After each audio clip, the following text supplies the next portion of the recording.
Hi everyone, welcome to my YouTube channel physics arena Kathua. और आज हम डिस्कस कर रहे हैं वेक्टर्स के बारे में। बच्चों, लास्ट कुछ वीडियोस में मैंने आपसे वेक्टर्स के बारे में डिस्कस किया और आज हम पहले तो उसकी रिवीजन करेंगे कि हमने क्या क्या पढ़ लिया है और आगे क्या पढ़ने वाले हैं उसके बारे में डिस्कशन होगा।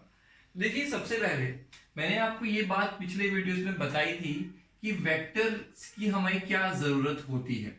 तो मैंने आपको ये बताया था कि वेक्टर वो फिजिकल क्वांटिटीज होती हैं जिनके पास दो चीजें हैं। क्या क्या? एक मैग्नीट्यूड और एक डायरेक्शन। बिल्कुल सही, मैग्नीट्यूड और डायरेक्शन अगर होंगे तो उसे वेक्टर कहेंगे। अब इसके तरह से कौन कौन से क्वांटिटीज होंगी? बोलेंगे फोर्स, फोर्स का डायरेक्शन भी होगा और मैग्नीट्यूड भी होगा।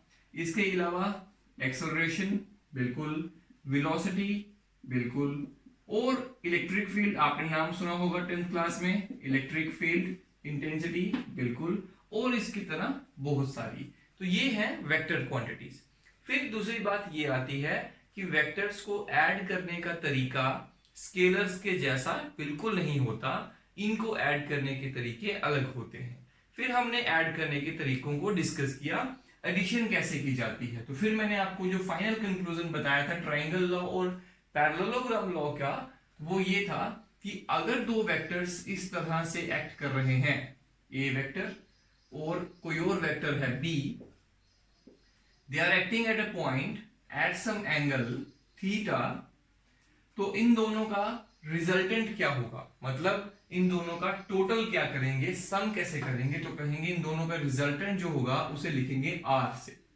उसका जो मैग्नीट्यूड है, मतलब आर वेक्टर का मैग्नीट्यूड, वो किसके बराबर होगा? वो होगा ए स्क्वेयर, ए के मैग्नीट्यूड का स्क्वेयर प्लस बी के मैग्नीट्यूड का square plus 2 times A B cos of angle between A and B, दोनों के बीच का एंगल। इस तरह से इन दोनों का सम कैलकुलेट किया जाता है। एग्जाम्पल के लिए मैं आपको बताऊं, अगर ए का मैग्नीट्यूड 5 होता और बी का मैग्नीट्यूड भी 5 होता, मतलब दो फोर्सेस होती 5-5 न्यूटन की इस पॉइंट पे लग रही हैं, तो इनका टोटल फोर्स कितना बनेगा? तो टोटल कहेंगे total force equal to F equal to root. अब बच्चों एक बात याद रखो, इसको 5 और 5 10 नहीं कहेंगे, इसको कैसे ऐड करेंगे? 5 का स्क्वायर प्लस 5 का स्क्वायर प्लस 2 5 5 कॉस, मान लो इसको 60 डिग्री है तो मैं यहां पे लिखूंगा 60 degree, that is equal to root 5 का स्क्वायर कितना होगा? तो जो भी होगा मैं इसको वैसे ही रखूंगा, अभी लिखूंगा नहीं। 5 का स्क्वायर प्लस 5 का स्क्वायर प्लस 2 इंटू 5 इंटू 5, फिर से लिखोगे 5 का स्क्वायर इंटू 1/2, cos 60 का वैल्यू 1/2, तो ये कैंसिल हो गए और यहां से बनेगा 5 का स्क्वायर प्लस 5 का स्क्वायर प्लस 5 का स्क्वायर, तो ये हो गए 3 5 के स्क्वायर हो गए, 1 2 3 गिनती करके देख लो, ये आएगा 5√3 न्यूटन, या कह सकते हैं 5 मल्टीप्लाई √3 कितना होता है? 1.73। इसको आप मल्टीप्लाई करें, यू विल गेट 8.65 न्यूटन। तो बच्चों देखिए, दो फोर्सेस थी 5 और 5, उनका टोटल इस बार 8.65 आया, 8.5 आया, 10 नहीं आया। इसका मतलब ये हुआ कि दो वेक्टर्स को ऐड करने से पहले हमें ये पता होना चाहिए कि उन दोनों के बीच में एंगल कितना है। अगर एंगल बदल गया तो इन दोनों वेक्टर्स का जो सम है वो भी बदल जाएगा।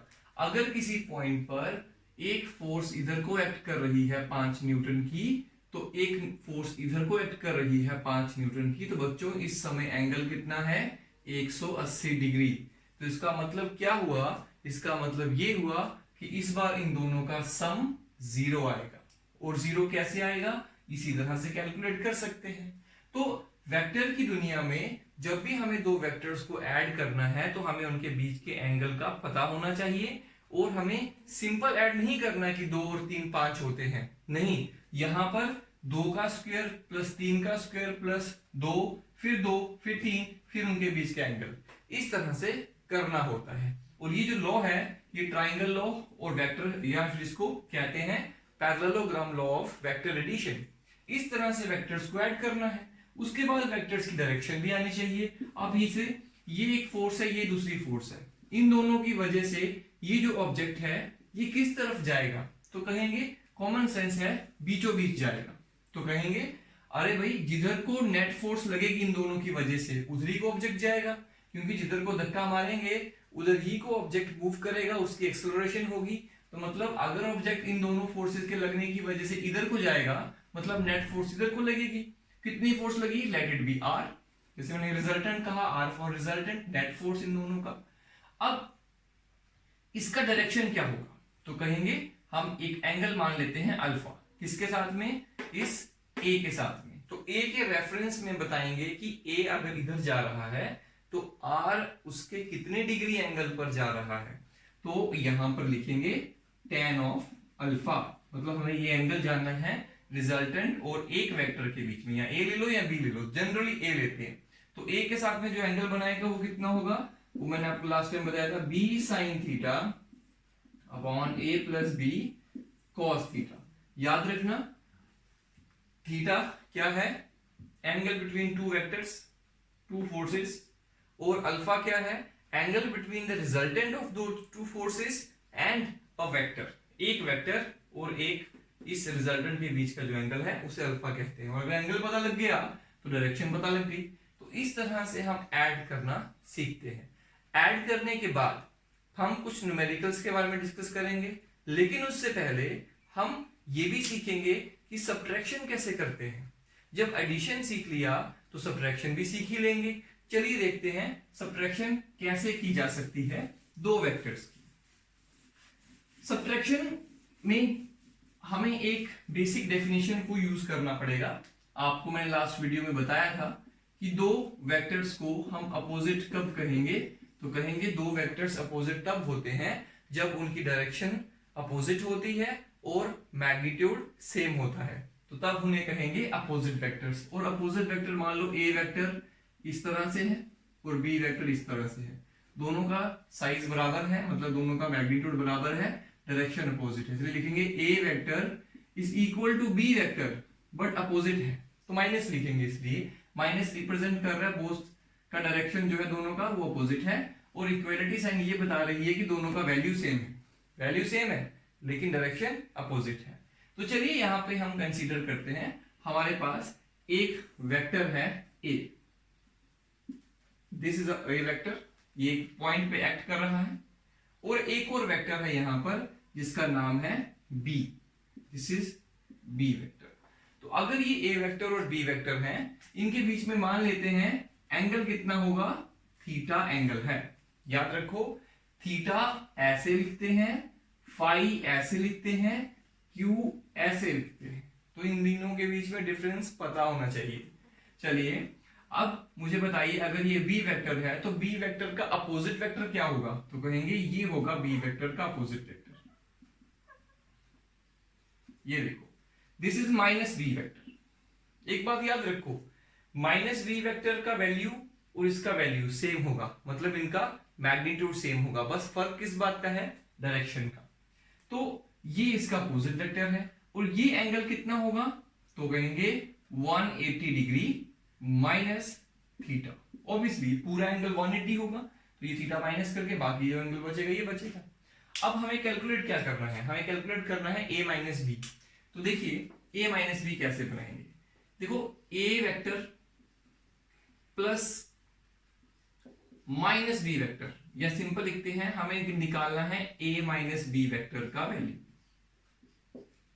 a माइनस बी का मैग्नीट्यूड कैलकुलेट करेंगे, फिर बाद में डायरेक्शन भी देख सकते हैं। तो a माइनस बी निकालना है, तो अगर मैं इसको ऐसे लिखूं तो शायद आपको ऑब्जेक्शन ना हो। अरे भाई इसमें क्या ऑब्जेक्शन हो सकती है किसी को, बिल्कुल नहीं हो सकती। मतलब a और b को माइनस करने का मतलब ये होगा कि a को और माइनस बी को ऐड करना। अब ऐड करना तो हमें आता है, तो माइनस करना तो नहीं आता था, तो यहां से माइनस करने का रूल भी बन जाएगा। देखते हैं क्या होता है आगे। चलिए अब a वेक्टर और माइनस बी वेक्टर के मैग्नीट्यूड्स को वही ऐड करना पड़ेगा जैसे हमारा रूल था square root A square plus, देखो जब भी ये फॉर्मूला हम यूज करते हैं रिजल्टेंट कैलकुलेट करने वाला, कौन सा वाला फॉर्मूला है ये, R equal to root A square plus B square plus 2ab cos of theta. तो इसमें एक बात को याद रखना कि a का मैग्नीट्यूड लिखा जा रहा है, b का मैग्नीट्यूड मतलब उसकी वैल्यू लिखी जा रही है, उसका साइन नहीं लिखा जा रहा, डायरेक्शन नहीं लिखी जा रही है। तो इस फॉर्मूला में मैग्नीट्यूड लिखे जा रहे हैं।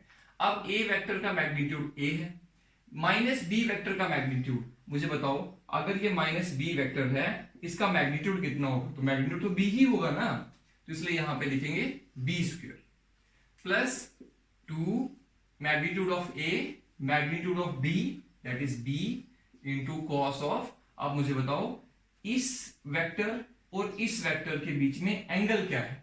बेसिकली इन दोनों को माइनस करने का मतलब है इन दोनों को प्लस करना, तो इन दोनों को प्लस करने का फॉर्मूला लिखा, अब इनको प्लस करते हैं, ऐड करते हैं। तो अब देखिए इन दोनों के बीच में एंगल कितना, कहेंगे 180 माइनस थीटा। यहां से बनेगा a square plus B square plus 2ab cos 180 minus theta होता है, कितना होगा, कहेंगे माइनस कॉस ऑफ थीटा। आप आराम से कैलकुलेट कर सकते हैं। तो चलिए आगे चलते हैं। उसके बाद ये आएगा ए square minus plus B square minus 2ab cos of theta that is equal to a vector minus B vector का magnitude. This is the magnitude of a minus b. और याद करो इसको हम क्या कहते थे, इसको कहते थे ए प्लस बी का magnitude that is it's resultant. तो बच्चों एक बात याद रखो, अगर a प्लस बी करना है तो A square plus B square plus 2ab cos theta, और अगर a माइनस बी करना है तो A square plus B square minus 2ab cos theta. तो चलिए बच्चों हम दो प्रॉब्लम्स को डिस्कस करते हैं एडिशन के बेसिस पर। तो देखिए मैंने दो प्रॉब्लम्स यहाँ पे लिखी हुई हैं। सबसे पहले हम ये वाला क्वेश्चन डिस्कस करेंगे, फिर ये वाला प्रॉब्लम डिस्कस करेंगे। तो चलिए स्टार्ट करते हैं बच्चों। एक बार मैं यहां से स्टार्ट करता हूं। देखिएगा पहला क्वेश्चन है, if the resultant of two vectors of equal magnitude is equal to the magnitude of either vector then what is the angle between these vectors. समझ में आया? मुझे भी नहीं आया। ध्यान से सुनिए क्या है इसका सोल्यूशन, क्या है इसमें क्वेश्चन में दिया हुआ। कहते हैं कि दो वेक्टर्स हैं जो इक्वल हैं। लेट अस सपोज दो वेक्टर है, पहला वेक्टर है a, दूसरा वेक्टर है b, और a और b दोनों इक्वल हैं। इसका मतलब जो वैल्यू a का होगा वही वैल्यू b का होगा। उन्होंने कहा the resultant of two equal vectors. देखिए दोनों का मैग्नीट्यूड क्या है, इक्वल, और कितना है लेट कर लेते हैं x है। फिर कहते हैं जो उनके रिजल्टेंट है, रिजल्टेंट a और b का जो सम होगा वो भी उन्हीं के बराबर आ रहा है। कह रहे हैं कि दो वेक्टर्स हैं जो बराबर हैं और उनका रिजल्टेंट भी बराबर है। बोलते हैं कि ये सिचुएशन कब बनेगी, कब होगा ऐसा, जब उनके बीच में कितना एंगल होगा ये हमें बताना है। तो वो कैसे सॉल्व करेंगे इस क्वेश्चन को, देखिए रिजल्टेंट का फॉर्मूला आप जानते हैं, root A square plus B square plus 2ab cos theta होता है। तो इस क्वेश्चन में हमें थीटा निकालना है। तो देखिए r का वैल्यू कितना, x, इसको रूट को आप इधर ले आइए तो स्क्वायर हो जाएगा। a का वैल्यू x, b का वैल्यू x, फिर से a का वैल्यू x, b का value x cos of theta. देखिए बच्चों एक x और एक x तो कैंसिल हो गए, दोनों पॉजिटिव से कैंसिल हो गए। अब यहां क्या बचेगा, यहां बचेगा 0, that is equal to x square plus 2x square into cos theta. चलिए बन गई बात। अब बताइए इसमें से x स्क्वायर कॉमन ले लीजिए, बिल्कुल 0 equal to x square common ले लीजिए, आएगा 1 प्लस 2 cos थीटा। अब x स्क्वायर को इस तरफ ले आइए तो 0 हो जाएगा।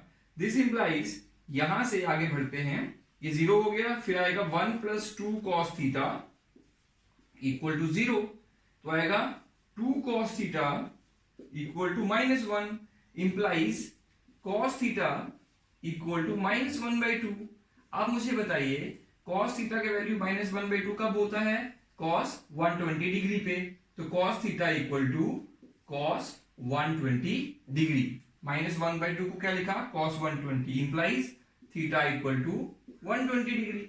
इसका मतलब जब दो वेक्टर्स 120 डिग्री पे एक्ट करेंगे, दो वेक्टर्स इक्वल वेक्टर्स जब 120 डिग्री पे एक्ट करेंगे तो उनका रिजल्टेंट भी उन्हीं के बराबर आएगा। बिल्कुल, देखिए एक वेक्टर है ये ए, दूसरा वेक्टर है ये बी। ए और बी के बीच में एंगल कितना, 120 डिग्री। अब बताओ इनका रिजल्टेंट क्या होगा, कहेंगे उन्हीं के बराबर होगा। बिल्कुल सही, दो वेक्टर जब 120 डिग्री पे एक्ट करेंगे, जो इक्वल होने चाहिए दोनों, तो उनका रिजल्टेंट भी उस कंडीशन में इक्वल होगा। ये चीज मैंने आपको लास्ट वीडियो में भी बताई थी, और ये क्वेश्चन भी इस तरह से पूछा जा सकता है। इसको ऐसे भी पूछा जा सकता है कि जब दो इक्वल वेक्टर्स का रिजल्टेंट भी इक्वल होगा। हाँ, ये तो इसी में पूछा था कि एंगल कितना होगा। अगर वो पूछे कि दो इक्वल वेक्टर्स हैं और वो 120 डिग्री पे एक्ट कर रहे हैं, तो उनका रिजल्टेंट का वैल्यू क्या आएगा, तो कहेंगे वही आएगा जो उनका वैल्यू होगा। बिल्कुल, तो इस क्वेश्चन को दोनों तरह से पूछा जा सकता है, या तो आर का पूछा जाएगा, थीटा गिवन होगा, या थीटा निकालना है और आर गिवन होगा, जैसे कि इस केस में था। तो this is a very important question, आपको अच्छे से इसको प्रैक्टिस एक बार खुद भी करना चाहिए। चलिए हम अगले क्वेश्चन पे चलते हैं। अगला क्वेश्चन क्या है कि at what angle do the forces P plus Q and P minus Q. ये एक फोर्स है जिसका नाम है P प्लस क्यू, और दूसरी फोर्स है जिसका नाम है P माइनस क्यू, और बता रहे हैं कि उनका रिजल्टेंट इतना है। मतलब गिवन में क्या क्या है, चलिए देखते हैं। सॉल्यूशन, उन्होंने कहा कि हमारी जो पहली फोर्स है A मान लेते हैं उसको, उसका नाम है P प्लस क्यू, और जो दूसरी फोर्स है उसका नाम है P माइनस क्यू, और कहते हैं इनका जो रिजल्टेंट आएगा वो आएगा √3p² प्लस q²। ये इसका रिजल्टेंट का वैल्यू आ रहा है। पूछ रहे हैं कि A और B किस एंगल पर एक्ट करें ताकि उनका रिजल्टेंट इतना आए। मैं बता चुका हूं कि दो वेक्टर हैं, उनके एंगल बदलने से उनके रिजल्टेंट बदलते हैं, तो किस एंगल पर ये रिजल्टेंट आएगा ये बताना है। तो चलिए इस क्वेश्चन में भी एंगल ही फाइंड आउट करना है, जैसे पीछे वाले में किया था। बिल्कुल, इसमें A और B का वैल्यू दिया था कि x है, रिजल्टेंट भी x है, तो बताओ थीटा कितना है। इसमें A और B कहा गया है, P प्लस क्यू और P माइनस क्यू है, उनका रिजल्टेंट 3p² प्लस q² का रूट है। आपको बताना है इन दोनों के बीच में एंगल कितना होगा। चलिए हमें किसमें भी क्या फाइंड आउट करना है, कहेंगे एंगल फाइंड आउट करना है। जैसे मैं मान लेता हूं कि ये है P प्लस क्यू वेक्टर और ये कोई है P माइनस क्यू वेक्टर, और इनके बीच का जो एंगल है वो हमें बताना है, दो वेक्टर्स के बीच का एंगल। तो चलिए देखते हैं। हम फिर से जानते हैं according to parallelogram law of vector addition, r equal to √a² plus b² plus 2ab cos theta.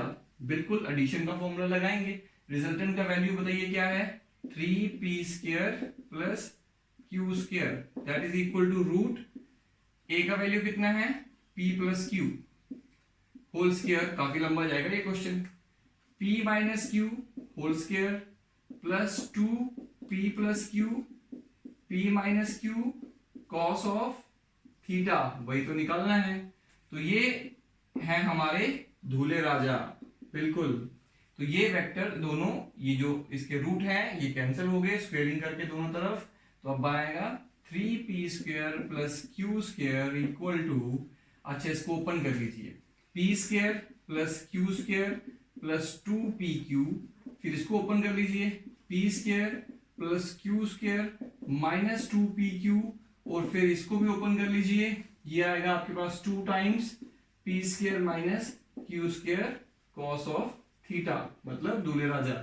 तो देखिए a plus B, a minus B का क्या है, a² माइनस b² आया। चलिए कुछ कटेगा, बिल्कुल कटेगा, देखिए मुर्गा कट गया।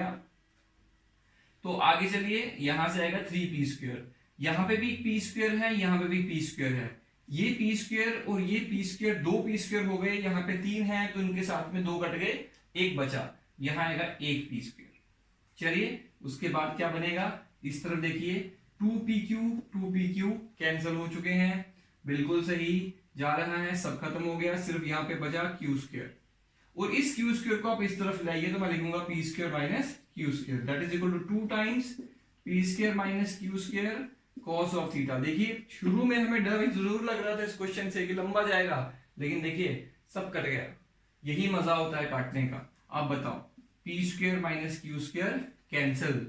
अब गलती क्या करते हैं बच्चे, कहते हैं सर ये इक्वल टू 2 cos थीटा, ऐसे लिख देते हैं। अरे भाई नहीं, हाँ बिल्कुल सही है। अगर कुछ बच्चे गलती से क्या लिख लेते हैं, 0 लिख लेते हैं, वो सोचते हैं कट गया 0 बचा। नहीं भाई, ये डिवाइड हो रहे हैं दोनों, इसको आप इधर लाइएगा, डिवाइड करके आंसर कितना आएगा, मल्टीप्लिकेटिव आइडेंटिटी क्या होती है, 1 होती है। तो यहां से आएगा cos theta equal to 1/2 implies theta या cos theta equal to cos 60 degree, क्योंकि cos 60 डिग्री को 1/2 कहते हैं। तो जब cos theta equal to cos 60, तो थीटा किसके बराबर आया, 60। This is the result. तो इस तरह से हम इन क्वेश्चंस को सॉल्व कर सकते हैं।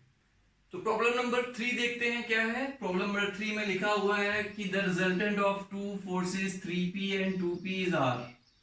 If the first force is doubled then the resultant is also doubled, find the angle between the forces. तो चलिए प्रॉब्लम नंबर 3 देखते हैं क्या है।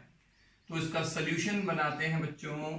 देखिए यहां पर दिया है दो फोर्स, एक फोर्स का नाम है 3p और दूसरी फोर्स का नाम है 2p। तो मान लेते हैं जो फोर्स 1 है उसका नाम रख लेते हैं a को क्या कहा 3p, और दूसरी जो फोर्स है b उसका नाम है 2p। आप a और b की जगह पर F1 और F2 भी लिख सकते हैं, और इन दोनों का जो रिजल्टेंट है F that is equal to R। ठीक है, तीन फोर्सेस हमें दी हुई हैं, सॉरी दो दी हुई हैं, एक उनका रिजल्टेंट है। एक फोर्स का नाम है 3p, दूसरी का नाम है 2p और उनका रिजल्टेंट है R। अब वो कहते हैं कंडीशन लगाते हैं। आप फर्स्ट कंडीशन लगाते हैं अकॉर्डिंग टू क्वेश्चन, ऐसे आपने बहुत बार बचपन में लिखा होगा। According to question if the first force is doubled then the resultant is also doubled. कहते हैं कि आपने फर्स्ट फोर्स को F1 डैश को, मैं मान लो F1 F2 की जगह पर ना मैं A लिखता हूं और B लिखता हूं, तो ये तो R ही है। तो F1 A डैश जो होगा अब वो कितना हो जाएगा 3 + 3। उन्होंने कहा कि अगर हम फर्स्ट फोर्स को डबल कर दें, मतलब 6p कर दें, ऑब्वियसली 3p से कितना कर दें 6p कर दें, तो जो दूसरी फोर्स है वो तो वैसी ही रहेगी, लेकिन जो रिजल्टेंट होगा इस बार वाला वो R नहीं, वो 2R हो जाएगा। पहले रिजल्टेंट कितना था R, अब कितना हो गया 2R। उन्होंने ये कहा कि अगर हम फर्स्ट फोर्स को डबल कर दें तो रिजल्टेंट डबल हो जाता है। सेकंड फोर्स में कोई चेंज हमने नहीं किया है। तो अब देखिए क्या है, अब इसमें हम कंडीशंस अप्लाई करेंगे ये दोनों और कैलकुलेशन करेंगे। हमें बताना है कि एंगल कितना है, मतलब you have to again find out theta, हमारा दूल्हा। तो चलिए यहां से सबसे पहले फॉर्मूला बनाते हैं, R equal to root A square plus B square. देखो एक मैं आपको बात बताऊं, मुझे भी इस समय ये नहीं पता कि मुझे इस प्रॉब्लम को कैसे सॉल्व करना है, बट एक बेसिक आइडिया मेरे दिमाग में जरूर है कि एक उनकी ये बेसिक कंडीशन मिली थी, एक ये दूसरी कंडीशन मिली है, दोनों कंडीशन से दो फॉर्मूला बनेंगे, उनको हम सॉल्व करेंगे और रिजल्ट आएगा। तो चलो देखते हैं करके क्या होता है।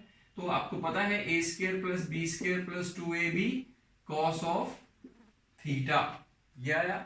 अब बताइए r तो r है, और आपको पता है a का value 3p whole square plus 2p whole square plus 2 times 3p into 2p into cos of theta. तो यहां से रूट को आप इधर ले आइए, तो आएगा r square equal to 9p square, बिल्कुल सही, 4p स्क्वायर प्लस ये आएगा 2 2 4 4 3 12, 12p square cos of theta. अब ये हमारे पास इक्वेशन बनी, let it be equation number 1। इधर से देखते हैं, इधर से आएगा r dash equal to root a square a dash square plus b dash square plus 2ab a dash b dash cos of theta. Angle तो सेम रहा, सिर्फ हमने इसकी वैल्यू को बदला। तो r डैश का वैल्यू कितना होता है 2r, रूट को इधर ले आइए तो स्क्वायर आ जाएगा, तो दैट इज इक्वल टू अच्छा 6p का होल स्क्वायर प्लस 2p का होल स्क्वायर प्लस आगे लिखेंगे 2 into 6p into 2p into cos of theta. तो यहां से आएगा 4r² इक्वल टू, या रूट नहीं आएगा यहाँ पे क्योंकि इसको इधर ले आए थे, तो 6p का आएगा 36p square 4p square plus 4 6 24p square into cos of दूल्हे राजा। आप देखिए late it be equation number 2। इन दोनों इक्वेशन को देखिए और इनको कंपेयर करिए। अगर मैं ये आर स्क्वायर की वैल्यू यहां पे लिख दूं तो चलेगा? बिल्कुल चलेगा। तो put equation number 1 in equation number 2, तो क्या आएगा? 4 मैं यहां लिखता हूं, 4 यहां से अब यहां चलेंगे हम लोग, 4 तो 4 लिखा, आर स्क्वायर की वैल्यू क्या है 9p, ये कर लीजिए इसको ऐड, 9 और 4 13, तो आएगा 13p square plus 12p square cos of theta equal to 36p square plus 4p square plus 24p square cos of theta.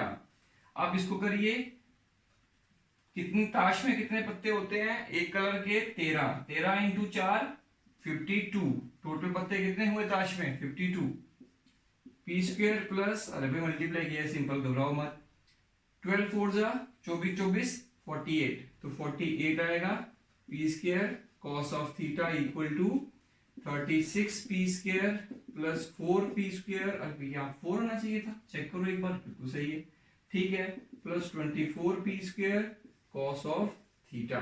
तो चलिए कुछ कैंसिल हो रहा है, बिल्कुल, यहां का पी स्क्वायर कॉमन लो, यहां से पी स्क्वायर कैंसिल हो, ये सारे पी स्क्वायर हमारे कैंसिल हो जाएंगे, बिल्कुल हो जाएंगे। यहां बचा 52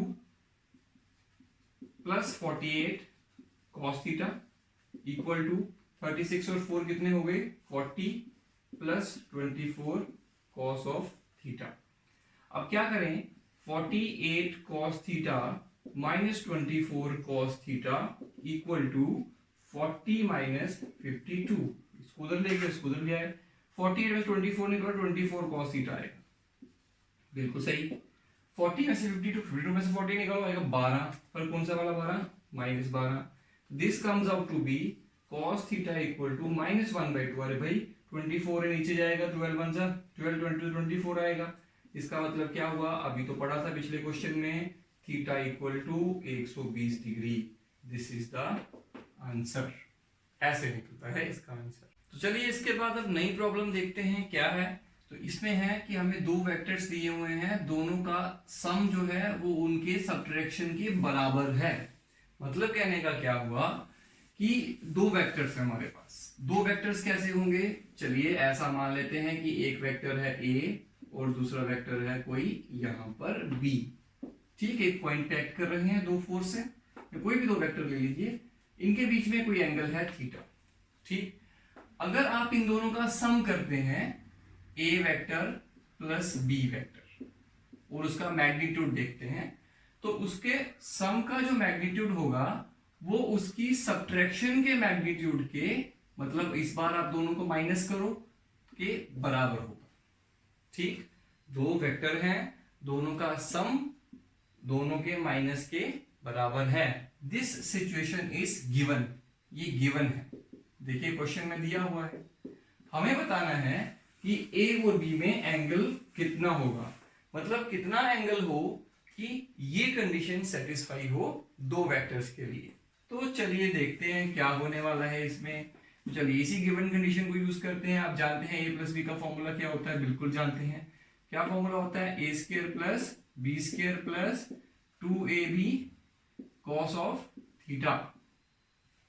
और a माइनस बी का मैग्नीट्यूड क्या होता है, आज ही देखा हमने, A square plus B square minus 2ab cos of theta. तो देखिए ये रूट कैंसिल हो गए हैं, तो ये आएगा ए square plus B square plus 2ab cos of theta, that is equal to A square plus B square minus 2ab cos of theta. तो ये देखिए ये दोनों कैंसिल हो गए हैं और यहां से बचेगा 2ab cos theta equal to -2ab cos of theta. तो ये 2ab भी कैंसिल हो गया यहां से।